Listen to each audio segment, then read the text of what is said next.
Bom dia, bem-vindos ao Discurso Direto, programa de entrevistas do Novo e da JETV. O nosso convidado desta semana é Agostinho Pereira de Miranda, um dos advogados mais prestigiados de Portugal, especialista em questões de energia e de arbitragem, observador atento da política nacional e internacional e um cidadão interventivo nas áreas da saúde, da justiça, além de ser um exímio ciclista. Muito bom dia, obrigado por ter aceito o nosso convite. Eu começo por lhe perguntar, olhando para o que aconteceu esta semana, com a proposta do Orçamento de Estado para 2023 a ser aprovada na Generalidade, o facto deste orçamento estar a ocorrer com uma incerteza como há muito tempo não se via, leva-o a pensar que qualquer um dos deputados da oposição que criticaram o documento e que não o aprovaram não ambicionaria estar no papel que neste momento Fernando Medina tem? Muito bom dia. É um gosto estar aqui a falar consigo e para os seus ouvintes, telespectadores também. Muito obrigado pelo convite. Eu acho que o papel de Medina é, neste momento, um tanto ingrato a despeito da herança que conhecemos, não é? de contas a mostrarem uma disponibilidade como há algum tempo o Tesouro não tinha. E, portanto, mas é ingrato porque há um conjunto de incertezas que quando vierem a ser esclarecidas pelos factos, pelos desenvolvimentos, e nomeadamente no plano internacional, vão desencadear impactos sobre o que for agora acordado, agora isto é, quando o orçamento for discutido na especialidade, e portanto, este orçamento é aprovado num contexto de risco internacional, e não é só financeiro, como sabemos, muito acentuado. Eu não invejo a posição de Fernando Medina, particularmente porque todos sabemos, que as suas ambições políticas são muito significativas. E é muito fácil as coisas correrem menos bem do que Fernando Medina e, em última análise, o Governo, o Partido Socialista, neste momento esperam. Torna-se muito difícil não fazer uma navegação à vista, quase. Sim, eu penso que é disso que se trata. E é compatibilizar, digamos, as exigências dos credores do país com a limitação dos recursos que há de resultar, por um lado, do aperto, não é, muito grande nas taxas de juro, porque só dessa forma é que se poderá, no espaço da União, controlar a inflação, e, por outro lado, também os recursos um tanto limitados resultantes da tributação de uma economia que está, pelo menos, a nossa, está pelo menos em desaceleração. Da sua leitura, este documento consegue conciliar a prudência, que é o discurso dominante do Governo, com a necessidade de desenvolver a economia nacional? Eu apetece-me dizer que não. Isto é, não há suficiente afetação de verbas ao investimento público e também não há grandes estímulos, os estímulos que, no meu entender, nós necessitaríamos para o investimento privado. Portanto, desse ponto de vista, o que eu conheço do documento, e eu não o li exaustivamente, mas o que eu conheço do documento é que há uma diminuição significativa dos recursos para o investimento. De qualquer forma, tem advertido que ainda antes de 2023 enfrentaremos uma hora da verdade, quando entrar em vigor o embargo ao petróleo russo. Que diferenças é que poderemos sentir no dia a dia? Bom, o que vai acontecer no setor do petróleo e também do gás natural é certamente uma enorme volatilidade. Isso podemos ter por seguro. Agora, em que sentido é que se desenvolverá essa volatilidade? Ninguém sabe, mas é altamente improvável que seja no sentido de uma diminuição dos preços e no sentido de, digamos assim, deixar de ser um fator gerador de inflação. Eu penso que no dia 5 de janeiro, no dia 5 de dezembro, quando entra em vigor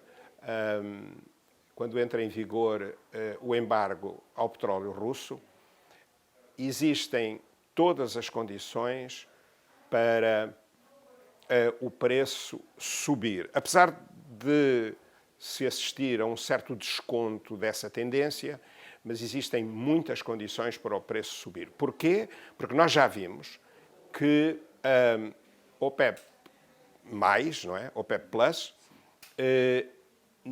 fará o jogo da Rússia. E o jogo da Rússia é muito claro e está historicamente marcado. Assim como, em 1985, Ronald Reagan, através de uma política de preço baixo do petróleo, que foi acordada com a Arábia Saudita, conseguiu levar, se me é permitida a expressão, levar a União Soviética às cordas. Assim, Putin pensa levar o Ocidente às cordas através de uma política de preços altos do petróleo. Essa é uma jogada perfeitamente clara e, de resto, anunciada pelos ideólogos do Kremlin. Vai ser muito ajudado pela a manobra que será feita no gás natural.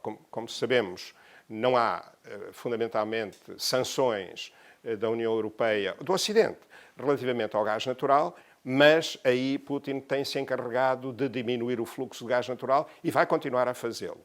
O que é que pode ajudar as potências ocidentais? Isto é, a aliança, digamos assim, anti-Putin.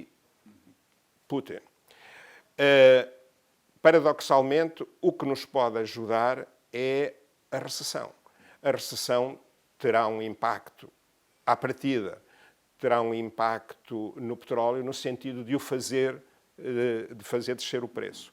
Mas este elemento da guerra entre a Rússia e as potências ocidentais vai ter consequências muito significativas. Consegue compreender como é que países europeus permitiram uma tão grande dependência em relação ao gás russo? Eu penso que houve uma ilusão que quem estudasse a história, essa ilusão era desmentida pelos antecedentes históricos, mas a ilusão consistiu na ideia de que era possível acordar uma política de cooperação profunda com Vladimir Putin, a despeito de todos os sinais de um líder que não honrava, nunca honrou os seus compromissos. É evidente, todos sabemos que a Europa, e nomeadamente a Alemanha, têm responsabilidades grandes na ascensão daquele tipo de poder político, mas a verdade é que houve uma sobrevalorização do poder do Ocidente no sentido de condicionar Putin. E isso era desmentido, como eu sugeria, pela história do relacionamento da Rússia com a Europa. A Rússia é, obviamente, tem muito de europeu, mas, digamos, os sonhos de uma grande potência euroasiática e até, no limite, os sonhos dos ultras de uma terceira Roma estavam lá, estão lá e pode acontecer, eu espero que não, que com a inevitável queda de Putin, esses ultras ainda venham a ganhar mais espaço de manobra no poder russo do que têm até o momento. Diria que isto que está a acontecer nos vai fazer repensar a forma como vemos figuras como Angela Merkel, por exemplo? Não sei o que é que a história dirá no futuro, mas é indubitável que Angela Merkel e outros líderes tão insuspeitos quanto Tony Blair, Bill Clinton, têm responsabilidade no sentido de sobrevalorizarem, muito na linha da hiperliberalização que tem presidido ao capitalismo desumano em que temos vivido nos últimos 30 anos, sobrevalorizarem os aspectos financeiros, económicos, de vantagem económica, esquecendo, de certa forma, realidades políticas que o seu conhecimento da história imporia fossem muito mais, estivessem muito mais presentes nas discussões e nas concessões a Putin. Em última análise, o que se passa é que transformar tudo em mercadoria, mercadejar tudo, é sempre um mau negócio. Especialmente quando se tem do outro lado da mesa alguém para quem não existe senão o interesse nacional, o interesse individual e nunca a honra da nação, nunca a honra dos compromissos. Sim, alguém que olha para os mapas e que vê outra coisa, diferente do que está neste momento naqueles mapas. Claro.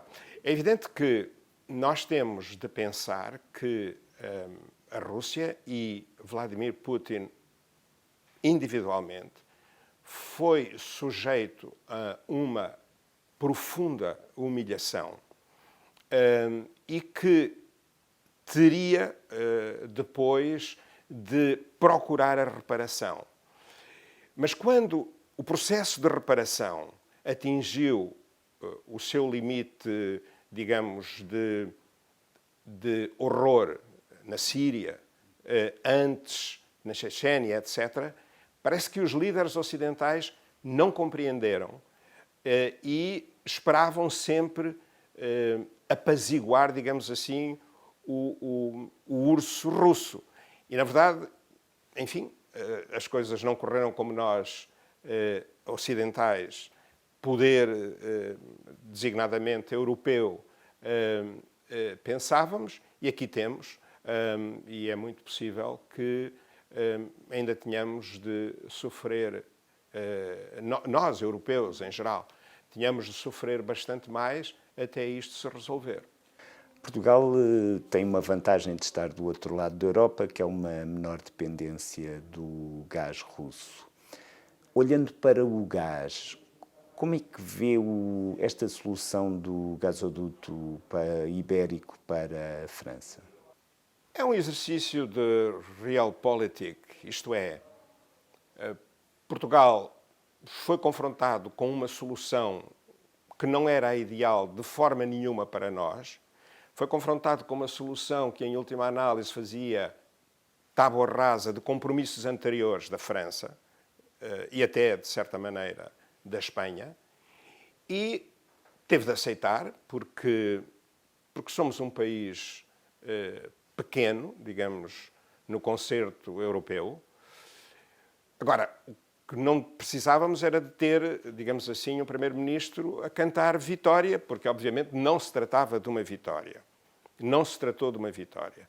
Mas também não se tratou de uma derrota como a oposição, uma derrota humilhante, embaraçosa como a oposição tentou referir. Porquê? Porque, estando nós hoje dependentes do gás que é trazido para Portugal, enfim, por navios metaneiros, e é essa a única fonte de aprovisionamento que temos hoje em dia, depois de, há um ano, termos perdido o abastecimento através do gasoduto que vinha da Argélia e passava por Espanha, entrando em Portugal, em Campo Maior. Tendo perdido isso, este novo gasoduto Barcelona-Marselha abre a possibilidade, através das interconexões com Portugal, abre a possibilidade de voltarmos a ter acesso, primeiro, ao gás argelino, depois ao gás no Mediterrâneo, mesmo no Mediterrâneo Oriental, e ao gás que há de vir também, supõe-se que dentro de 10 anos, de outros países africanos, nomeadamente da Nigéria. Portanto, nós aumentamos, através deste novo gasoduto, aumentamos as opções de aprovisionamento do país, que são... Porque o aprovisionamento do país é a grande prioridade. Essa é a grande questão. Agora, quando se fala de um gasoduto que vai servir para o hidrogênio verde, bom, aí é que eu acho que já estamos no domínio da quase futurologia, porque o hidrogênio verde, que obviamente nós vamos produzir num horizonte relativamente curto, talvez 5, 8 anos, mas não vai ser em quantidades tais que possamos exportar. Isso não acredito minimamente. Outra coisa é o hidrogênio cinzento, isto é, hidrogênio a partir do gás natural. Isso estaremos em condições de o exportar. Mas hidrogênio verde, eu acho que essa é uma história que ainda vai sofrer muitos acidentes de percurso e seguramente venderam-nos até agora uma ilusão, que é a ideia, por exemplo, de ter a base industrial portuguesa assentar no hidrogênio verde. Isso pura e simplesmente não é possível em menos do que provavelmente uma geração e mesmo assim, não sei.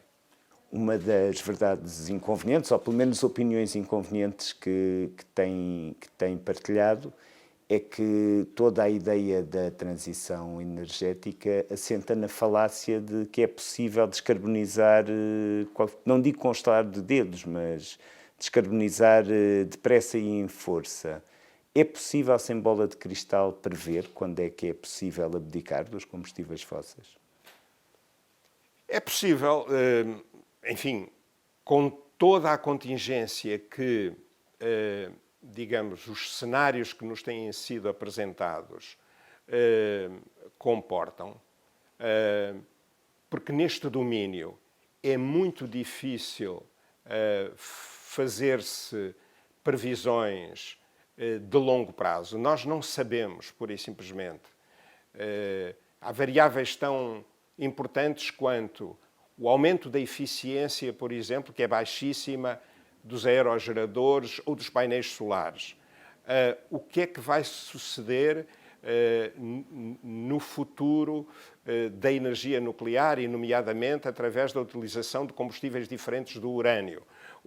Se se vai ou não concretizar a fusão nuclear e, portanto, a geração de energia elétrica através da fusão nuclear, etc, etc. Portanto, há tantas variáveis que ninguém sabe. Agora, com a realidade presente, pode-se dizer, sem grande receio de errar, que num horizonte de uma geração, nós não vamos, isto é, nos próximos 30 anos, nós não vamos ter a descarbonização que hoje se anuncia. Porquê?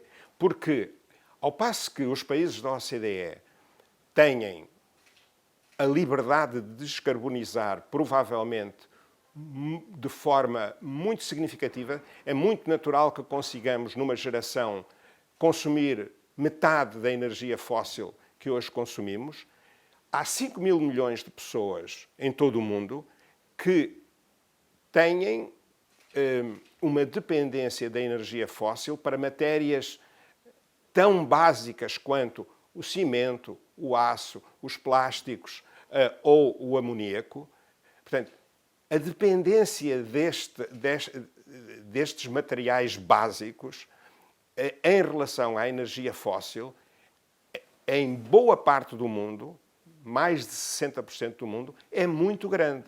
E, portanto, para estes 5 mil milhões de pessoas terem acesso àquilo que nós, na OCDE, damos como absolutamente adquirido, e para poderem chegar a níveis de dignidade humana e de desenvolvimento comparáveis com os nossos, é evidente que isso só é possível através de energias fósseis que hoje, notemos, depois de todo o esforço que foi feito na última geração, hoje significam 84% do consumo mundial de energia.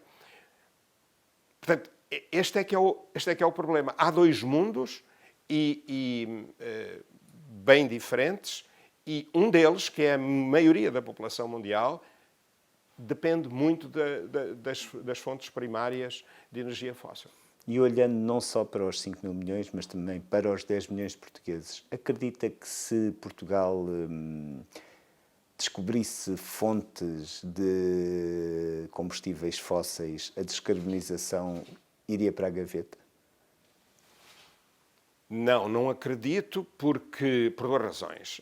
Em primeiro lugar, eu acho que é uma questão cultural razoavelmente firmada na consciência do povo português que fóssil não. Mas o mais importante nem é isso. O mais importante é que nós, se tivermos reservas fósseis em condições de serem comercialmente exploráveis, se tivermos, elas são muito caras ou têm impactos sociais e, nomeadamente, do ponto de vista das populações locais, muito, muito significativos. Portanto, eu não acredito que o debate do futuro em Portugal seja esse. Vai ser, quase inevitavelmente, o nuclear, porque há uma porção cada vez maior de pessoas, incluindo no movimento ambientalista, que acreditam que o nuclear terá de ser parte do mix energético. E aí, sim, eu vejo a opinião nacional em processo de mudança e, porventura, até de transformação. Apesar do nuclear não obrigado ter sido muito eficaz nem a entrar na consciência dos portugueses há mais de um quarto de século. É verdade, foi muito eficaz e isso deveu-se, penso eu, a duas razões. A primeira, a inabilidade, a incapacidade de quem quis vender, entre aspas, a opção nuclear. Em segundo lugar, era um tempo histórico diferente do que é atualmente. Notemos que hoje até a Greta Thunberg diz que o nuclear é melhor do que o carvão.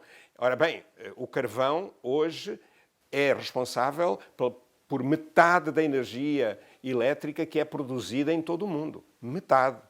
Portanto, é evidente que não existem quaisquer condições de substituir em menos de 15 anos ou 20 anos o carvão pelo nuclear. Desde logo porque não existem reservas sequer mundiais para tantas centrais nucleares. O mundo tem cerca de 500 centrais nucleares e, obviamente, para esse efeito, isto é, substituir o carvão por nuclear para a produção de energia elétrica em todo o mundo, nós precisaríamos, provavelmente, de 4 a 5 mil centrais nucleares. Vê políticos portugueses com coragem para assumir essa opção pelo nuclear? Os políticos portugueses não são, e já agora a elite portuguesa, não são só os políticos, não são conhecidos pelo seu arrojo e pela sua capacidade de remar contra o interesse eleitoral, não é? Infelizmente. Mas é uma questão de tempo. Acho que há políticos de uma geração que não é a minha que, inevitavelmente, falarão da necessidade de voltar a discutir a opção nuclear. Uma palavra, por exemplo, do Presidente da República, que ainda agora sobre o gasoduto falou usou a metáfora das omeletes que são feitas com os ovos que existem. Seria importante para lançar esse debate? É muito importante, mas eu acho que o Presidente da República, nesse domínio, e que eu tenho o privilégio de conhecer e que muito admiro, há outros pontos que deviam constar da sua agenda e que têm sido esquecidos. Eu começaria, desde logo, pela questão da justiça. Quer dizer, nós precisamos urgentemente de novas soluções para o sistema de administração da justiça, de concessão e administração, porque desde as leis mal feitas, ou aliás, desde o ensino, que tem um plano curricular com quase um século, às leis mal feitas e quantas vezes mal aplicadas, a despeito do muito esforço dos magistrados, que eu conheço muito bem. Portanto, o Presidente da República, que tem sido extraordinariamente eficiente, eficaz e eficiente, nomeadamente no combate ao chamado, não gosto muito da expressão, populismo, tem sido muito tímido na promoção de acordos de regime em matéria como estas que acabamos de referir, a justiça, mas digamos o destino estratégico da energia no nosso país. Mas há outras, a sustentabilidade da segurança social é provavelmente outra que deveria merecer um acordo de regime e porventura, não há só estas três, há outras.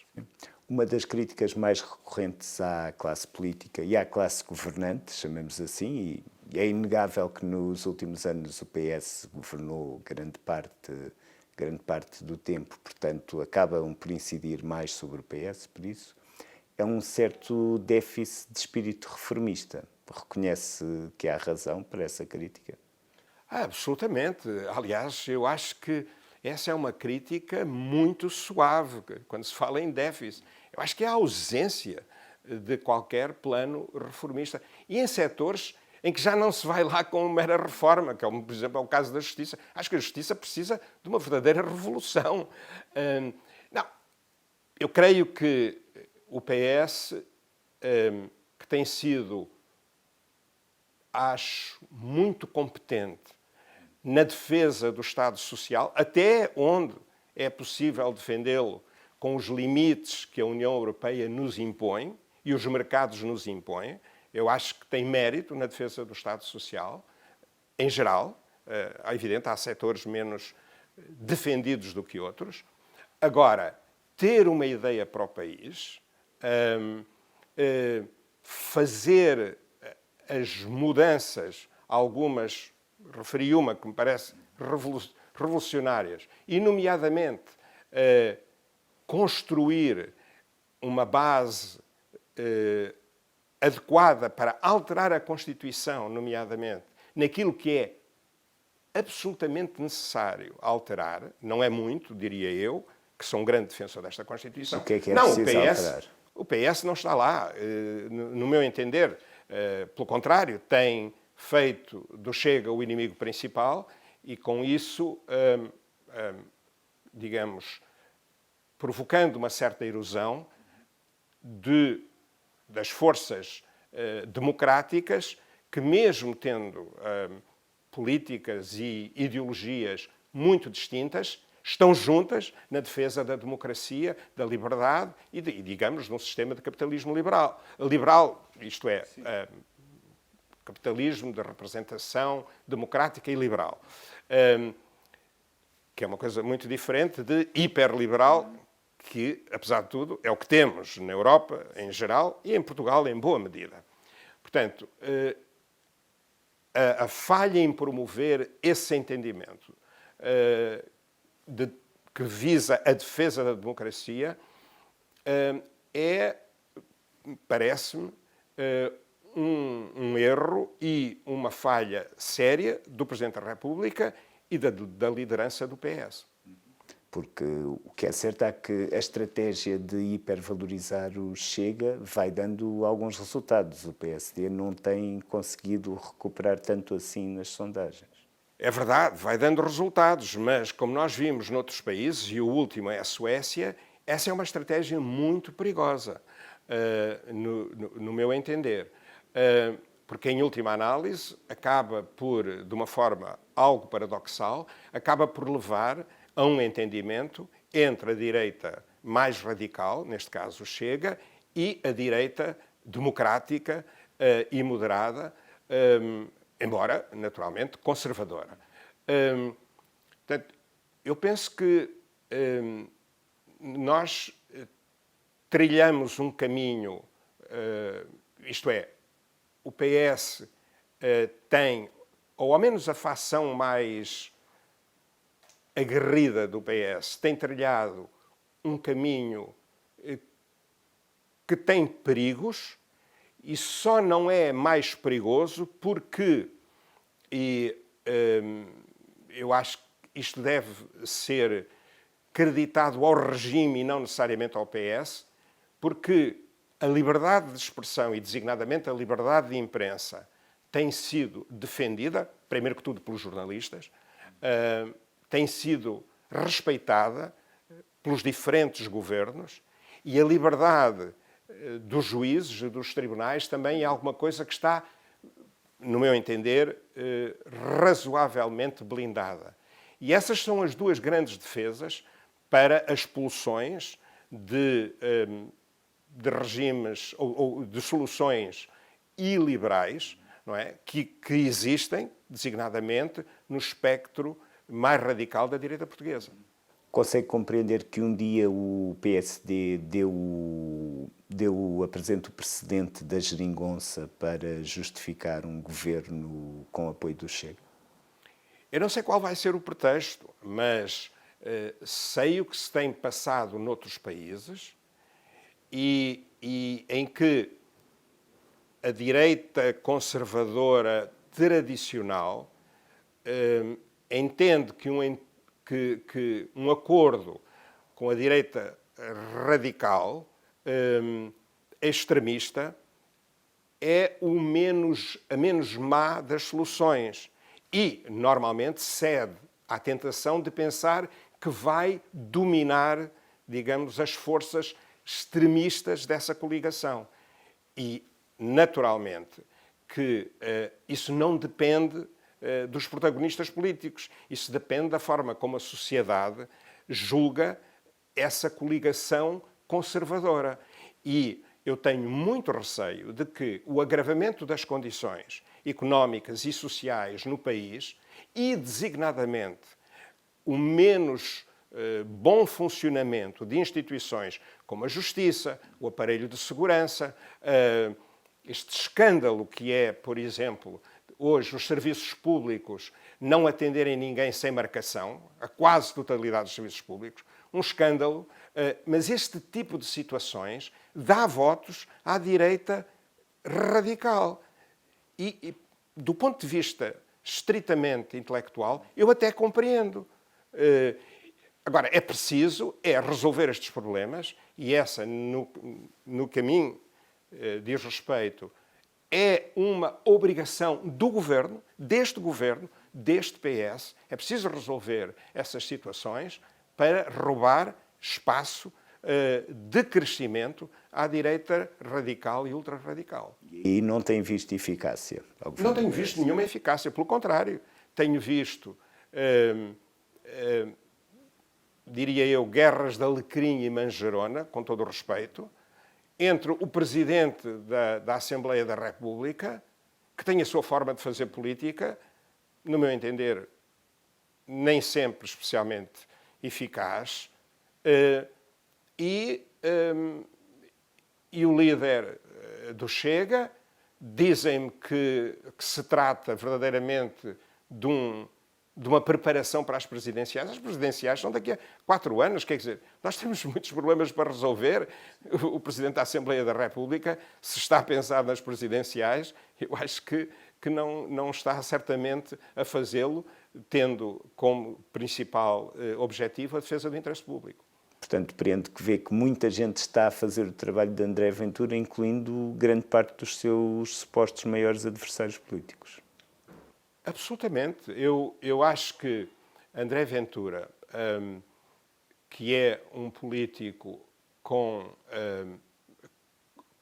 um ator político eficaz e que tem, no combate político, tem competência, contrariamente ao que nós pensamos.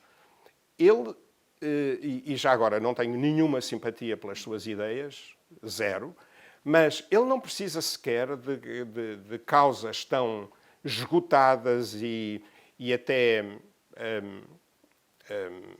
digamos, dinossáuricas, se me é permitido esta expressão, como os ciganos. Ele tem, basta o ataque que tem muita margem para fazer à elite política e empresarial portuguesa, não é? Para ganhar muitos votos. Mas não é só a elite, é as instituições que não funcionam e que nós temos a obrigação, enquanto cidadãos, de exigir que funcionem. Não é admissível que, para pagar um imposto, alguém que tenha menor formação no domínio da comunicação digital tenha de esperar 15 dias e depois de um agendamento numa repartição de finanças. Não é aceitável. Este tipo de situações dão votos a André Ventura. Portugal deve preparar-se para a eventualidade de um André Ventura primeiro-ministro num futuro próximo? Não sei, mas nós temos, e eu acho que nem sempre a nossa elite política valoriza adequadamente esse fator.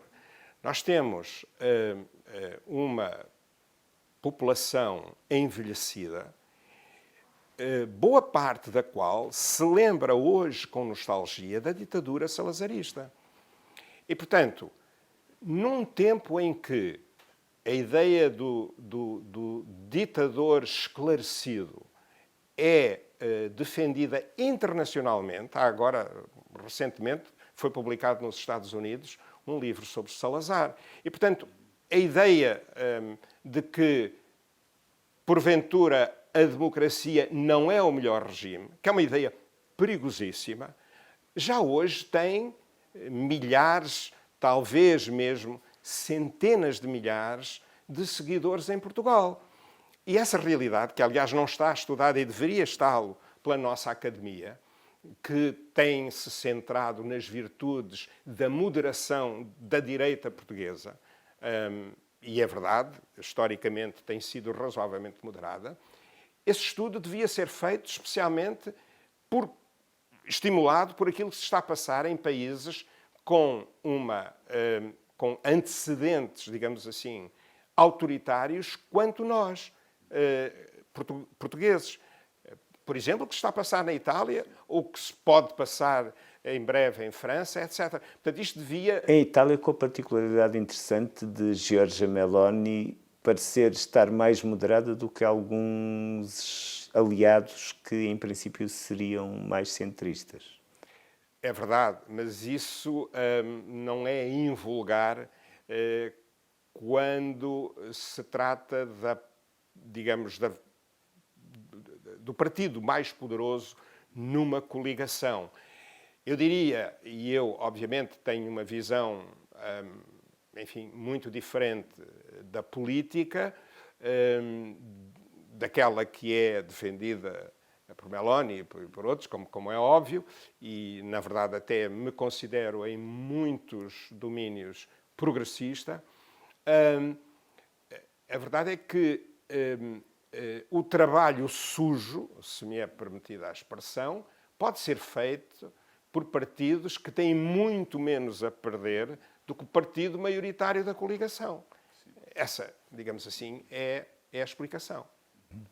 Ficará muito surpreendido se Bolsonaro vencer as eleições no domingo no Brasil e se Trump realmente tiver chances de voltar à Casa Branca? Bom, relativamente a Bolsonaro, para além de surpreendido, ficarei muito triste, porque eu gosto muito do Brasil e dos brasileiros e porque será um péssimo sinal para a nossa relação para além de mais para a nossa relação bilateral. Relativamente a Trump, é bastante mais complicado porque nós, enfim, aqueles que têm um ideal democrático muito sólido, enfim, no seu pensamento e nos seus corações, já agora, acham que os republicanos podem já somar uma vitória muito assinalável nas próximas semanas, nas eleições intercalares, e veem com especial apreensão a possibilidade de Trump ou alguém bastante mais bem informado, mais competente e mais cruel do que Donald Trump poder vencer as eleições presidenciais dentro de menos de 3 anos nos Estados Unidos. Isso é muito preocupante, especialmente para os avanços que foram feitos no domínio, se quisermos chamar-lhe cultural, no domínio dos direitos individuais, no domínio do progresso social que os Estados Unidos conheceram nos últimos 30, 40 anos. Olhando de novo para Portugal, o que é que pensa da acumulação de casos e de situações mal resolvidas que têm marcado este primeiro meio ano de governo de António Costa? Dá a impressão que, em maioria absoluta, está a ser mais difícil gerir a governação do que quando era preciso fazer os consensos com outros partidos. Sim, dá a impressão, e eu estou convencido, que há um certo laxismo, um baixar de guarda resultante do conforto da maioria absoluta. Mas mais importante para mim, obviamente, há o falhanço individual, se quisermos. Em todos esses casos, alguém falhou ao nível da autoexigência ética. Mas, para mim, pior é o que isso mostra de vulnerabilidade das nossas instituições. E o facto de termos instituições como o aparelho central do governo sujeito a este tipo de, chamemos, irregularidades, que facilmente são exploradas, nomeadamente, volto ao meu tema, pela direita radical e ultra-radical, é muito mau porque não contribui para a credibilização da classe política, dos nossos líderes políticos e cria mais instabilidade quando nós precisávamos de coesão e precisávamos de bons exemplos. Era essencial termos bons exemplos. Infelizmente, temos exemplos de gente esperta, de gente capaz de gestos de verdadeira prestidigitação política, mas não temos bons exemplos que possamos ensinar, no meu caso, aos meus netos. E dizer, aqui está um líder que é um exemplo que tu devias seguir quando fores grande. Colocaria António Costa como um exemplo? António Costa é um exemplo de extrema inteligência política, uma enorme bagagem cultural política, um operador de uma enorme eficácia, mas muito criativo, aliás, e isso é um valor em si mesmo na política. Parece ser um trabalhador incansável, parece ser um gestor também dos casos políticos muito efetivo, mas que eu vejo em António Costa o idealismo que deveria ser a primeira característica de quem defende um projeto de menor desigualdades, portanto, maior solidariedade social, um projeto de grande destaque para a cultura, de um projeto de atribuição de toda a vantagem ao mérito e ao trabalho. Não vejo isso em António Costa, infelizmente. E digo sem...